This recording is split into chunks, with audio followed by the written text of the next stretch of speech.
I've started that. Fine, we can get started. So I will get started now. So welcome all to the sixth version of the PMI Kerala Whiz Talks. So we have been having this for the last but more than a month now. Hope all of you have enjoyed these talks, and we have been getting a lot of participation and a lot of requests from people to do the Whiz Talks also. So the one of the peculiarity of Whiz Talk is the kind of topics which are selected and also the nature of the speakers. Like all of these topics have been very, very special and very, very peculiar. And most of our speakers, you have seen like the profile is very interesting. And this time also, we have a very interesting speaker who is representing the talk today. And we would like to see more of PMI Kerala members coming on stage and presenting their inspirational stories and experiences. So, looking forward to more applications for this talks going forward. We will publish the details of the Vistalk, where you can nominate yourself for being a speaker. We'll publish questions regarding Vistalk. You can. Okay. So this time we have Shyam Sundar presenting the Vistalk, and he's come up with a very interesting topic called adaptive leadership. So we'll get to know what is adaptive leadership through him. Just to talk about Shyam. So Shyam is a qualified mechanical engineer with a specialization in production engineering and industrial engineering. He's got a doctorate in management, and he has over 20 plus years of experience in various engineering industries. Okay, and he is a certified project management professional, and he's an active member of PMI USA, PMI Chennai, and PMI Trivandrum chapter. He's been serving as a volunteer for PMI Chennai and Trivandrum chapter, and he's a champion he's working as a champion at PMI India. His interests are in traveling to exotic locations for vacations. He's a nature lover. He likes reading books and listening to music. So let us hear from Shyam, his perspective on adaptive leadership.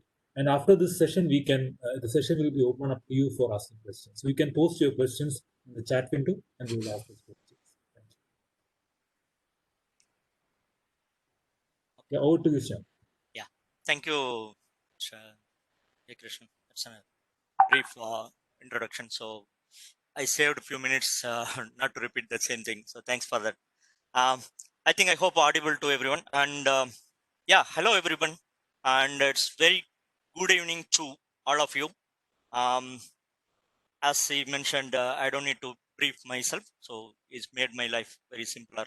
I'm Shyam Sundar from Coimbatore. It's a great honor to me, today, it's a privilege to speak, in PMI Trivandrum chapter for the first time. Okay, so and that too with professionals like all of you. Okay, so I'm really excited today, right? So I would like to thank Mr. Jai Krishnan and Jai Kishore, Krishna Kumar, and Mr. Akila, the entire board members of PMI Kerala chapter. Thanks for giving an opportunity. And it's a really wonderful initiative of what PMI Kerala is doing. It's really impressed. That is the reason I just wanted to get into this. I just need to be part of this, initiative. So that's why I got, interested to get into this. So thanks for that, Jai Krishna, and all the coordination and support that you rendered so far. Okay, so yeah, this is a nice evening, and I'm sure that you will be getting some good insights when we complete this session of about next 30 minutes. So I'm confident that you'll take away something really interesting and useful to you. I'm just guaranteeing that. So with that, I'll just request everyone to sit, relax, and then enjoy this session for the next 30 minutes. Okay, and today's topic is so what I'm going to cover, it's really close to my heart. Okay, so the reason behind, as you will see, when I go through the details, it's very, very, very touching to my heart, and I've been practicing this for more than 10-15 years. Okay, so I thought of okay, let me share my experience and learnings, what I benefited out of this for this professional team. Okay, so that is the intention coming up with this topic. Okay, at very first outset, okay, I listened to this topic, okay, in the way back in 2004. Okay, so that's where I was working for a US based automotive multinational corporations. Okay, so who are engaged in manufacturing automotive components to the all over global OEMs. Okay, so I was part of that organization. So that's where I changed my career from manufacturing engineering manager to program manager. So in the year exactly 2004 end, so I swapped my role from technical core technical to the management side. And I've been trained on this concept in US with the Rochester Institute of Technology. So the complete curriculum. Okay, so I've been trained in US on this concept. Since then, I've started practicing this. I've been applying this full-fledged manner, and then I could see the benefits. And then so that's where I'm today to share with all of you. Okay. So we all know that how important a project manager or program manager in an organization, in any organization, the significance or the importance of the program manager. We all know that the what role they're playing, how significant they are. Okay, they play a significant role in an organization in terms of establishing organizational strategies. Okay, so adopting or deploying the organizational strategies in terms of projects or programs. The projects and programs are the ways and means of achieving strategic objectives or the goals of the organization, right? So that is where the project managers and program managers play a significant role, adopting this, deploying this strategies of the organization. Okay, so through projects or programs in order to accomplish the organizational goals or the vision at the almost. Okay, so at the end it leads to reaching the organization vision. Okay, so that is where exactly this project managers and program managers connect to the organization, play a crucial role into an organization. Okay, so they play an important aspect of how to maintain the competitive advantage of an organization. As on today, all the organizations are growing well, and then the competitions are going up. So every day, the fast changing world, the organization need to make changes in the strategies, so they need to come up with the quick deployment of those strategies into the market.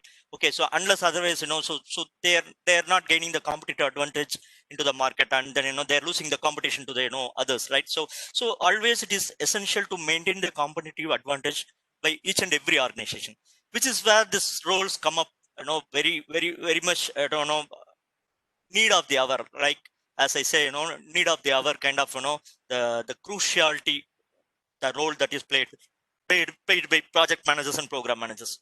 Okay, we all know that there are a lot of success stories being released, and then a lot of articles released in terms of the what are the success factors, key success factors to successfully execute a project or program. Okay, so what are the top success factors? There are so many success factors being spelled out by the researchers, the consulting firms kind of thing. But out of which there is one significant skill which is also part of the top 10 or top 20 critical success factors for a success of the project or program in an organization, which is called leadership skills for the program managers or the project managers.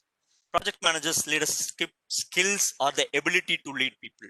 Okay, even within the leadership skills, it is a vast area. So there are so many skills required for the project manager, program manager to succeed in terms of leadership skills, out of which one such critical skill is called as the topic which we are going to discuss is called adaptive leader. That is basically to address how effectively a person can lead a people, or how to lead people effectively. Okay, put it in another way. Okay, so why it is required is, if daily basis, on day-to-day basis, project managers or program managers are dealing with people to get the things done.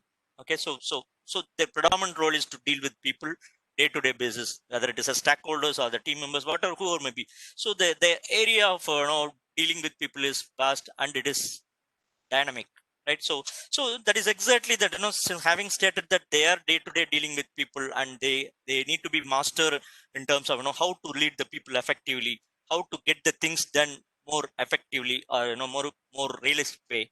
So that is exactly where this leadership skills come into play as part of top 10 or top 20 critical success factors for a project or program success.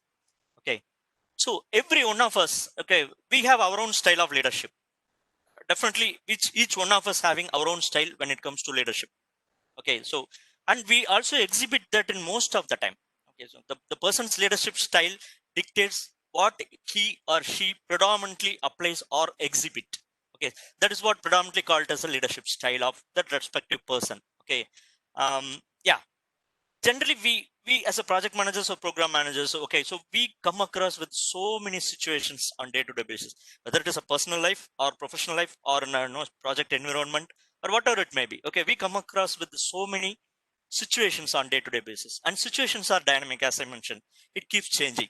Okay, so what is situation? Situation is nothing but it's a combination of people and their behaviors in a particular environment. Okay, every person or the people start behaving in a way that they would like to exhibit their, you know the, their attitude or whatever it may be.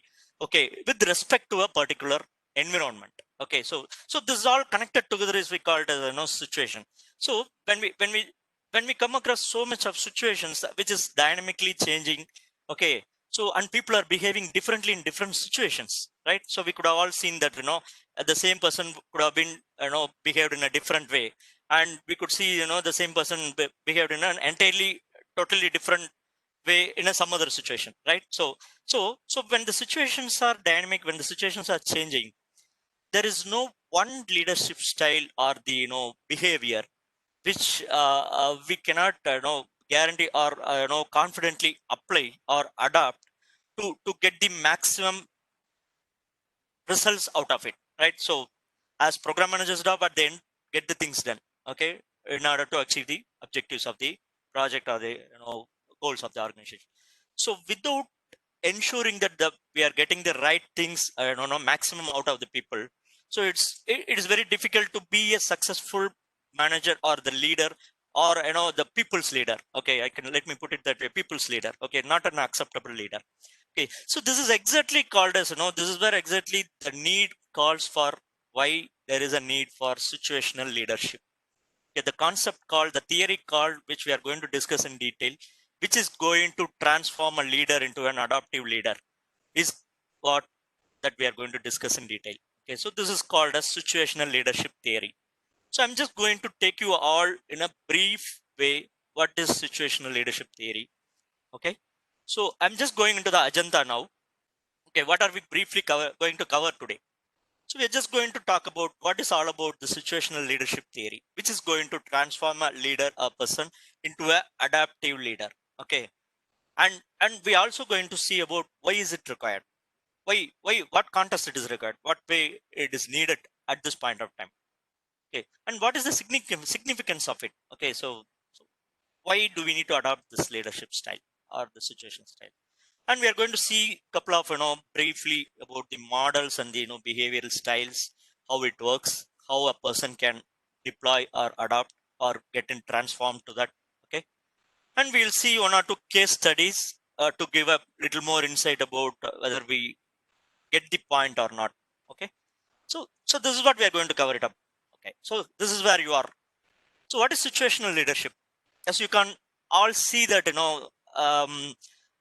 everybody will get different perspective when we look at it, this picture. So think about it. Okay, so I think you will be able to see the situation. If there are 6 teams. They are sailing, 6 or 7 teams sailing in a kind of, deep ocean. Okay, the sea, and everybody is having their own team members, and the person is leading there. And you can see everybody is doing something differently. They're not same. They are unique. Okay, so everyone is exhibiting different perspective, different behaviors, different this thing. This is what we call it as situations. So everyone is having own situation, as like we also having the situations in a project or program environment. When we operate the projects or programs, or the, execute the programs, we come across different kind of situations. Okay, so what the leader does. Okay, the leader cannot, the leader in the boat one. Okay, so this leader's strategy cannot work here, and this leader's strategy cannot work here, and this team cannot pick up what this leader is doing. This leader cannot pick up what he is trying to adopt. It won't work. I think you'll be able to understand now with this picture. So nothing constant. Okay, so it changes. So no single style is right or wrong, but it depends on the situation or the context in which the leader leads that, or the people part of that situation. Okay, so now to define it in terms of theory. So what is it? this is a theory. Basically, as I mentioned, situational theory, what it says is it provides a platform. Okay, so wherein the leadership, the particular lead or the person, he can modulate or the customize or choose the style or the type which can very well suit to that circumstance, that specific circumstances, through which he can gain maximum out of it. Why are we doing all these things? What is the purpose? Okay, so ultimately we need to increase our effectiveness or the efficiency of the project or the program that we lead or we execute, right? So all boil down to finally the efficient or effectiveness. Okay, these two are the measures that we are all trying to accomplish at the end. How effectively I am executing the project, how efficiently I'm executing the project, how efficiently I'm closing the project, how efficiently or effectively I'm implementing this project. It's all coming to that, right? So, and put it in other words, okay, this is only one type of leadership will be effective in one situation. We can adapt, as I mentioned in the previous pictures. You can adapt your style in one situation. If you need to adapt the same thing in another situation, it won't work. The reason, because everything is different, right? So I don't need to repeat here to precisely tell. Okay, what is a theory defines this: choosing the right leadership style for the right people. So put it in bluntly and simply. So this is what Blanchard and Hesse, who is the fathers of invented this situational theory, and it has nice background of this theory is not a new, or it has come up recently kind of thing. It has a very good history behind. It's about 60 years back. It was in 1960, 1970. This theory was evolved, and then from there it has been given different dimensions, fine tunings, and this is where today. But it is not significantly changed. The basics are same. Okay, considering the complexity of the situation the person leading. Okay, so this theory helps him to choose the right leadership style before even he decides what style it is right for that situation. It gives a platform to understand the complexity of the situation. That is basically to understand the situation in detail before even he decides or deploy his own strategy of leading the people. So that is what simply it says, that complexity of the situation is very important, paramount, before deciding the style of leadership a person wants to deploy on a team or an individual. Okay, this theory, how it works, what is the framework of this theory? Every theory there will be a framework, every methodology there is a framework, right? So this is nothing different. So it has a framework of so situational leadership theory works with two kinds. One is the leadership itself, as I mentioned, as a leader, as a person who is leading the team, his own traits, behaviors, the value system, the methodology or the skills, or is a way of leading, so many things part of his own leadership in itself. And the other side of the coin is called development level of the follower, the people or the persons who is getting managed, or the team who is getting part of this leadership team. Okay, so the team in front of is part of another side of the coin. So these two coins plays a major role in defining the situational leadership concepts or theory, or identifying the right style of situational leadership for the particular situation. Okay, now we will understand why do I need this. Okay, so what way it is going to help us? So why should I follow this? Why can't I follow the same thing which I have been already doing it? I'm good in this. I have my own style, I can do it. Okay, yes, as we discussed, competitive advantages, which is paramount important for each and every organization trying to to ensure sustain the competitive advantage position each and every day. Okay, so throughout the um, year of the organizations, financial years. So that is because we need to maintain the success, continual success. It's not like that getting success and then dropping down and then getting success. So maintaining a continued business success, it's a stability in the business. How to bring the stability? Business stability comes only if you maintain the results sustained consistently, okay, repeatedly. Okay, that is called a continual improvement. You improve something and then sustain and then improve, right? So the any business or any results, if you are able to sustain it, so that is where the the success comes in, right? So this significantly plays a role to ensure the consistency in maintaining the continued business success? Yes, of course, it gives the flexibility to the leader to define his own style rather than keeping the style constant forever. He can customize, tailor make, okay, according to the context in which he is leading the teams. What it can happen when it happens, what happens when the people gets the leader the way they wanted to get managed? Obviously the climate, entire organization climate gets changed. It gives a conducive environment, it's a positive environment, it provides work, it's a nice atmosphere it will create. So overall it can create comfortable organizational culture climate. Okay, obviously that will lead to your employees are satisfaction, they are comfortable, they are happy, they are highly motivated. Obviously the productivity will go up. When the productivity goes up, they are comfortable, they are happy the way they gets managed, so their motivation level goes up, and which leads to the productivity improvement. Consistency, see, the question comes, the consistency comes here. When they are happy, when the employees are happy, when they are the way that gets managed, the productivity goes up, the consistency is, it's a no need to monitor, so it comes automatically. And as I said, no situations are same, every scenario situation is different, unique, and every one of us is unique.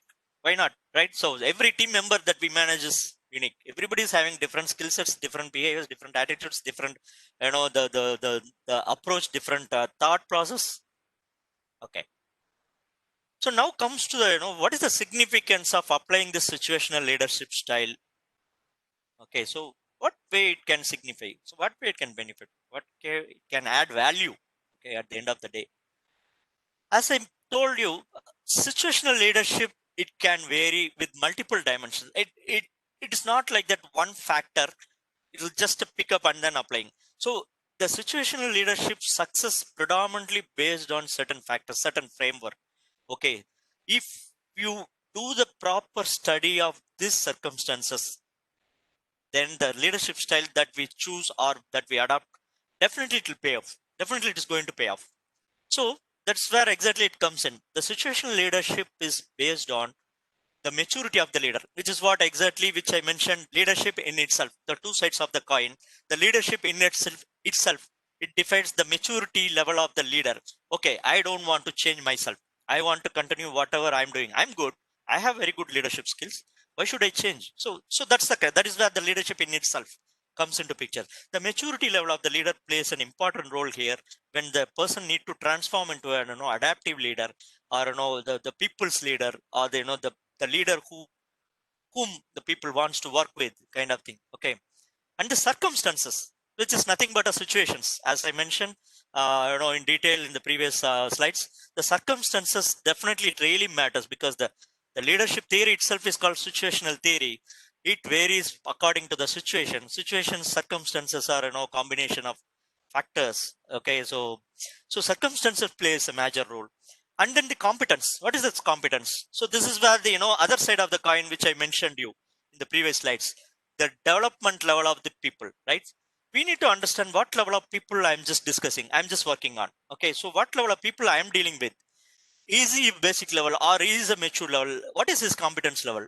So we cannot adopt the same style with the same level of competent persons, or the different level of competent persons. You can change your style, or we need to change our style according to the level of competency of the person that we are dealing, right? So these are all the factors that one person or the leader need to understand, study, evaluate in detail before he pick and choose the leadership style or the behavior he wants to exhibit. Okay, that is why I said that the context in which the leader leads, it doesn't come just like that. It's not like that 1 plus 1 equal to 2 with just from pick up from the logarithmic table, or from the kind of the net design data book kind of thing. So it's a kind of it's a combination of these factors. The leader need to give a enough focus, understanding, detail, micro level, then only he will be able to judge, and then he can choose the right situation. If not, what happen? The obviously the leader may choose the wrong style, then finally it will end up with the style that obviously it will lead to the results if he adopt his own style of work, right? So there is no significance of applying situational leadership styles if the person is not giving due diligence to all these factors and then choosing the right appropriate leadership styles, which we will see in detail. What way I can choose, how I can ensure that I'm doing right, how I'm ensuring that the style which I'm selecting is close to the appropriate one. How can I validate, how can I evaluate? So we are going to see in the next slides. Okay, so the coming to the last one, the commitment. This is purely related to the second side of the coin that I have told you. People, development level of the people. The competence and commitment comes on the development level of the people. What level of people I'm dealing, what kind of person they are, how committed they are, how confident they are. Okay, so what is their moral level, what is their skill level, what is their motivation level, what is their involvement in the project or in the program or in an environment in the business kind of thing. Okay, so if we provide conscious thought process, then only the situational leadership style will yield significant results. It can go wrong, it can make or break. So it depends purely based on these perspectives. If a leader provides his uh, clear focus to understanding this, then it won't give a no better result. So that is all about this model provides in terms of how significant it can make or break in terms of the results with the people. Okay, so now I'm going to leadership style grid. So this is called as leadership style grid. There are two types of leaderships. One is task based, another one is relationship based. We all heard about a lot of leadership styles, like authoritarian, democratic, free reign kind of thing. So there are leaders who are more of task oriented. They are very particular about task. They are not bothered about the people. Okay, as I mentioned, this theory evolves with the two sides, right? So when the leader is predominantly involved with the task and ignoring completely on the leadership, on the relationship of the people, then he is falling under this quadrant of high task, low relationship category. He doesn't bother about relationship of the people that he is dealing. He is very specific about I need to get the things done on day-to-day basis, whatever needed for the project. Okay. So the next quadrant of the dealers, the another category of leaders, they are very specific about highly task oriented. They wanted to get accomplished the task they wanted, but at the same time, they wanted to build the relationship with the people, improving the morale of the people, motivate them, coach them, train them kind of thing. This is the one kind of leadership style. And there is another kind of leadership style, people are completely elevated, but they are not ignored. They are ignored completely for the task perspective. The leader is not specific about their deliverables in terms of outputs, but is specific about building their morale, motivation, okay, building the relationships, okay, so friendliness, everything. There is another style. Last style is related to this kind of leaders. They don't bother about what is the accomplishments that they need to get it from the team, and they don't bother about motivating them, train them, coach them, educate them, building the relationship kind of thing. So these are all various kind of styles we could see, and we also notice that we will also exhibit some of these styles in some point of time, right? So now let's see. It's each and every style is having pros and cons. I'm just going to cover it up only two extreme cases now. What will happen if the leader is adopting only high task oriented and ignoring completely the relationship point of view?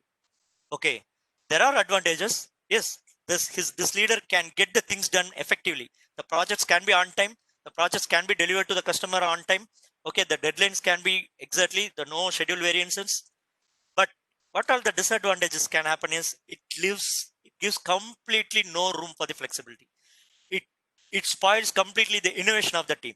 Do what I say kind of thing. So it completely blocks the creativity of the people.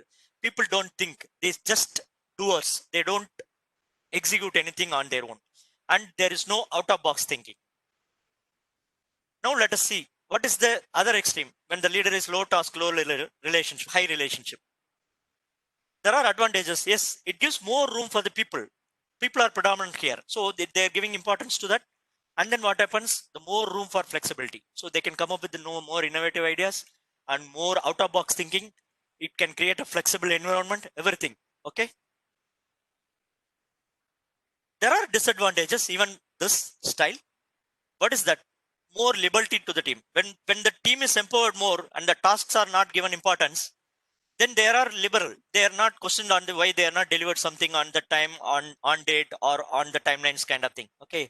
So it can lead the lead to delay of timelines, delaying the project to the customers. Okay, and they can misuse the powers because they are in the benefit of favoritism of boss, so it can be misused. Okay, so these are all two extremes which can benefit in various kind of styles that you can see. Now we'll understand about the behavior models. Now what we saw is the styles. Within the styles, a person can change his behaviors according to the situation. So this is exactly coming to the part called situational theory. So there are directive and supportive. Okay, the people who are more of directed and people who are more supported. Okay, when when the leader is giving only instruction to the team and just getting the things out of it, so this is called the directing behavior. The leader is exhibiting directing behavior. There is another step, another type of behavior which the leader can exhibit, which is called coaching behavior leadership. Okay, so which is, as you can correlate with the previous quadrants, where high task, high relationship. Okay, leader is very much particular about getting the things done, at the same time very much particular about keeping the morale motivation of the peoples also. Another style, another kind of behavior is called supporting. Okay, so this kind of leadership style, it grooms people, supports the people. Okay, so provides less directions but more of supporting. The final leadership style is called delegation. This leader, nothing bother about them, he simply delegates the work. He just continue his own style of activities. Okay, so the team executes completely and comes up as needed for leadership's requirements or any guidance kind of thing. So basically the transformation happens from directing to delegating. So when the team is new, as you all know that not team dynamics, forming, storming, norming, performing. When the team starts forming, everybody will start with directing. So ultimately when the team gets matured, it gets into the mode of delegating. So when the leader transforms himself from directing to delegating, then he has developed the team in such a way that he don't need to sit and dictate or coach or closely work with them, direct them, or monitor them kind of thing. So you can just simply delegate the task and then walk away with the his own level of assignments.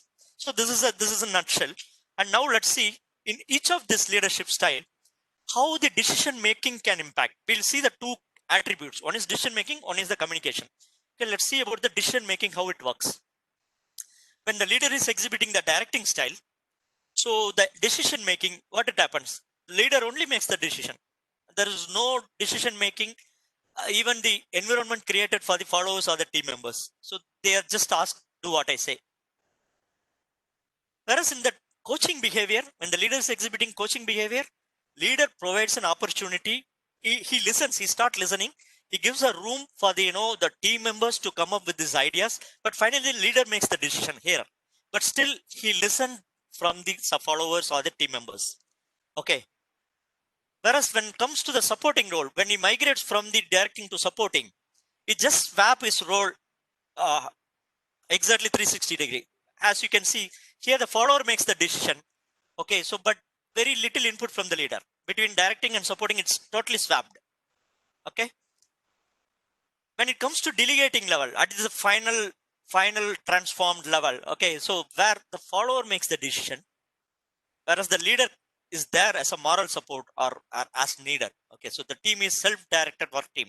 This is called as all scrums, agile. We say that self-directed work teams comes into picture. They manage their work, they monitor their work, they execute. There is no need of project manager kind of thing. Okay, so this is about the decision making works. The next, how we can see that communication level it works. Okay, one is on the giving information and then seeking information. So let's understand the intensity of it. Okay, when the leader exhibits directing, he only conveys the information. It is one-way communication. There is no two-way communication. But whereas in terms of coaching kind of behaviors, as I mentioned, it gives a room for both sides. It's a feedback mechanism. It's give and take. But in supporting role, yes, leader starts listening. As it gets diverted, leaders start listening. The team started, providing information. Okay. At delegation, both comes low because They are self-directed. They are doing their work, and leaders doing his own work with the overview of what's happening at high level, at 30,000 feet level. You just go up and then overviews it. So you don't need to go into the details. So these are all the high level of behaviors with respect to the leadership styles. Okay, and what happens when each of this behavior changes, how the communication decision making changes, how it can influence the project execution, as we all understood right now. How? Now we saw one part of it. Now we comes to the another side, which is about development level of people, which is what it is given in the bottom. Development level of team. All those things in the top, which is based on the level of development the team having, or the skills, or the motivation level, or the knowledge level that team has. So that is divided into four categories. The teams can be split into D1, D2, D3, D4 for for illustration purpose. When the team is okay, this is the transformation level. Okay, when the team is in D1, okay, so what is that? What is the team? How you define the team? The team is enthusiastic beginner. Okay, what are the characteristics of the team? The team is having low competence, but they have high commitment. They wanted to work more, but they don't know much about that project, or the the domain knowledge. Okay, they're not much. So this is the kind of team is called D1. Okay, they're enthusiastic beginner. The team D2 is called disillusion. I'm just giving D2 and D2, D3, D4. It's just for illustration purpose. You can just assume the teams that we are dealing on day-to-day life. We have teams. All these teams we can see in different kind of projects. We can notice this kind of teams we will be dealing. We are dealing on day-to-day life. We can definitely correlate. Okay, this kind of team is disillusioned learner. They are having good competence compared to the D1 team. They are slightly better. They are slightly coached. After you coach well from directing, they become falling under this category. Okay, but they have a commitment level is still low. They are having some doubt. They're not confident whether I can do it, whether I can handle some confidence missing. Okay, this kind of teams are called D2. This solution learners. Okay, another kind of team is called D3. They're capable but slightly cautious. Capable, but still they don't want to take a chance. Okay, they don't want to go on their own. Some risk-taking issues there. They have very good level of competence compared to D1, D2. They come up because they are in the supporting level, right? So they are in the mode of supporting level. When the dealer exhibits supporting level, they comes to this stage. Okay, but they have a commitment level. It's keep changing. They are some confident and then goes down, and then again they're confident, again they're coming down. So kind of thing. Finally, this is the team we said that self-directed work team. Okay, so they are on their own, self-reliant achievers.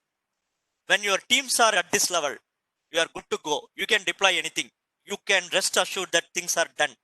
You can rest assured you can sit back and relax and do on your own. You can do anything. You can go to 30,000, 40,000 feet level height, and then you can overview rather than day-to-day monitoring. So these are all the styles. So now we need to keep this thing in mind. As you might have noticed in the significance cell, we saw that one part is leadership in itself, another side is development level of the team. These two are the contributing factor for a leader to select the appropriate situational leadership behavior or the style. Now let's come to the case study to know that whether we got something or not. I'll just read out. If you could able to identify, then you can just put your comment in the chat box so that everybody can see and we can understand how close we are to the preferred style of leadership. Okay, so this case is about uh, I'm the project manager, program leader in an organization, and I've been assigned with a strategic project which is going to contribute significantly for the organization vision. Okay, so and I've hired a team, core team, which is required for executing this project. But the characteristics of the team is here. They have not worked in similar kind of project. You just need to note this. They are not worked in similar kind of this project in the past, but they are all very energetic, so excited to work on this project. Okay. So what is the preferred style of leadership that if I am in that situation, what style, what behavior I will exhibit? People can put it in the chat box so that we can see.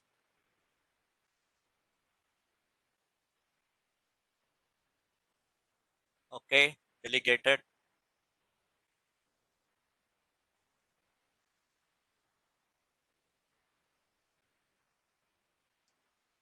coaching,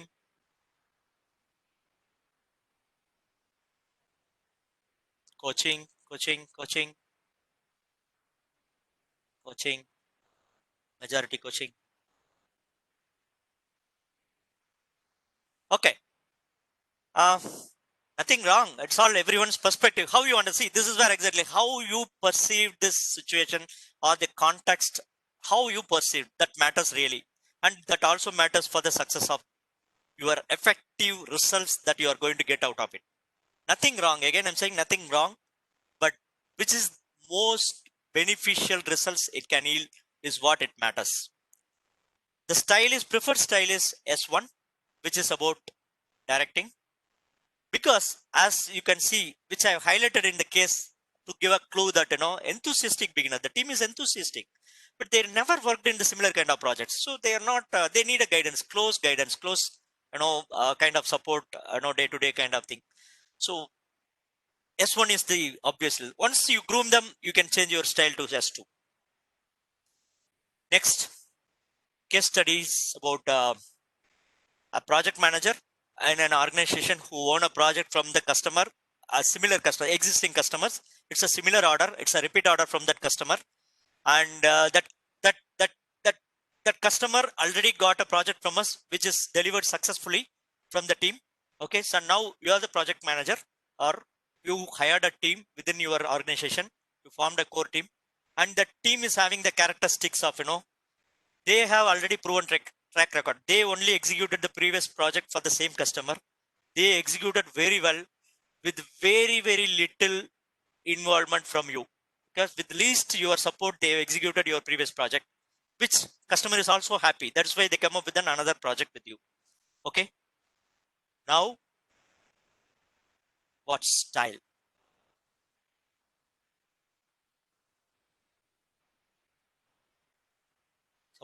Supporting,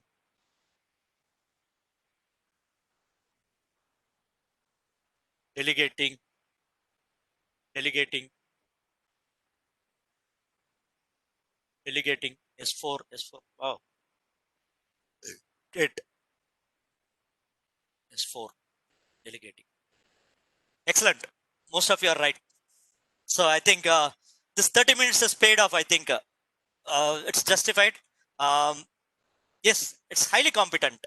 Team is highly competent. They have proven track record. That is the clue.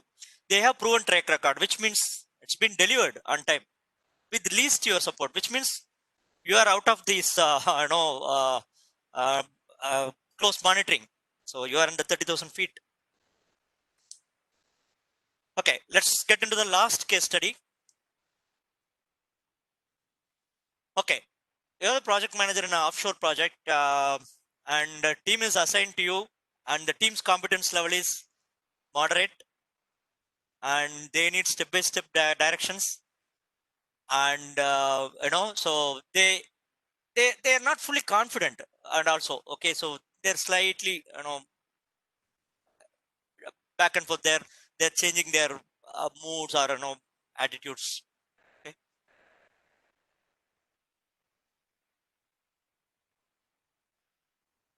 supporting, coaching,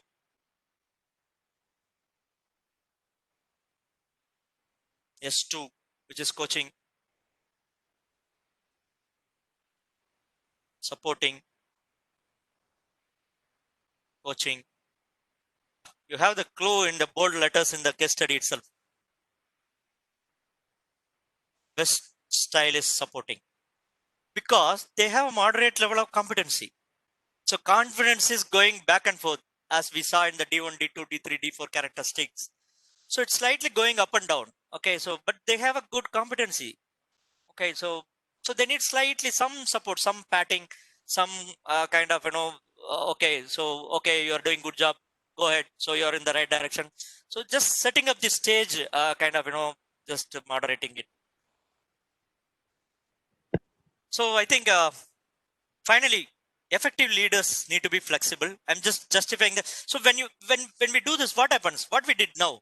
So we already transformed into an adaptive leader because you are adapting your style according to the team that you are leading, their competence level, their track record, their commitment level towards the organization, their history, their level of involvement, everything. You are the entire context, you are looking at it, and you are fine tuning your cell, whether I need to change this, which one suits, which one closely suits that. So you are moderating it. So that is why we call it as a leader gets into adaptive leader when he manages complete this behaviors at context, and then he moderates his style. Okay, and finally, the good bosses are leaders, and they always switch between task based or the relationship based. Okay, with various behavioral styles. Finally, key takeaways. What are the takeaways? Study the situation. As leader should study the situation, assess the team skills and competency, the context in which he leads, adjust the style. It may be whether it may suit the style which is already exhibiting it. If that suits exactly, he doesn't need to change his style. If he's already doing supporting mode, the team demands the same supporting, he can continue. So there is no need to change the style as long as the context is understood properly. Then finally, he becomes what? Transformed leader is an adaptive leader, which is people's choice of leader. So let's be the leader of people's choice to get most out of them, to be competitive advantage in the market. So with that, I've come to an end. Thanks for your valuable time and listening. I'm open to hear from all of you. Okay, thank you, Shyam, for that wonderful session. I think a lot of insights into how we can adapt and adaptive leadership. So, good takeaway for the team. We will open it for questions now, but before that, I will put the video code to be claimed in the chat window. So I will go to the questions also now. First question we have is, if a leader itself does not follow adaptive leadership in practice, the employees face it as a difficulty. How can we adjust to that? If the leader is not following this kind of adaptive leadership, how can employees manage it? Okay, this is from the employee perspective, right? As a team Correct, member correct. perspective, Yeah, right? correct. It's a nice question, but okay, this leadership style is everyone is leader for them. Okay, for example, the team member can also be a leader because he is managing some other team. He might be having another team. Nobody is a follower here, so everybody is leader as long as he manages a kind of people under him. Okay, so in this situation, to answer precisely to your question, we cannot change anybody's style by dictating something, right? So we cannot change anyone's attitude. It is that is why we call it as the two sides of the coin, leader in itself, right? It's a self retrospection the person has to do. If the person is not doing, then there is no point of, because as think about that, as a team member, I'm the team member, I have a tough leader, or the leader is not transforming, or he is thinking that what he is exhibiting is right. Okay, he may be not he may be negligent to the situational leadership concept. Okay, could be the reason. Okay, he might not be trained, he might not be exposed to this kind of kind of thing. So that's okay, but as a team member, we can do something at our kind of things, right? So when the leader is this thing, see, you cannot be plus and plus, right? So when your leader is going at some time, you can also cannot be jump into this, right? So you can moderate that, right? So that is where the people skills come into the picture, right? So it's a combination of various things. It's not only the leadership skills plays role. See how the conflict comes in, how the conflict management, this is another leadership styles for the program managers. So okay, so conflict comes what? So when you have difference of opinion, when you find this is exactly conflicting situation, what this question is all about, right? So this is an entirely different topic, how to handle that conflict management, so which is altogether different. Okay, so yeah, so that's what I think I have answered that. Yeah, thank you. Yeah, So yeah. we have another one more question is, 40% of the employees share negative feedback about constantly being available, always on work, and always on work culture from managers. And managers keep checking if the employee is available, micromanage. What is your advice on such practices that exist globally? This is not, I think, related to the topic, but I think it's a more of a general question. Case He's study asking question. Yeah. I people, agree. yeah, how Yeah, do we case study question. how do we handle leaders who are always micromanaging and checking whether you are always on? So how do you handle such a thing? That's his Yeah, question. exactly. It's an excellent question. Thanks for raising that. Okay, even we were sometime micromanaging. Even why can't I? Why I'm not? So I was also sometime micromanaged. In 2003 or 2003, I would have been micromanaged, or I was micromanaging somebody until I hear this concept. That's why I put this stage in the beginning. When I listened to this topic in 2005, 4, okay, when I transformed to program manager, when I was a manufacturing manager, I was also micromanaging, dictating somebody, torturing something. We were thinking that we are doing perfect job by doing micromanaging, but unfortunately, we are torturing because that person doesn't need that kind of coach because he is a self-starter. He is on his own. If you give the deliverable, he is on his own. That is why the situational leadership is strong, coming very big way now, and it is mandate skills for all program managers. Because program managers, what I said, it's they are dealing with people day to day.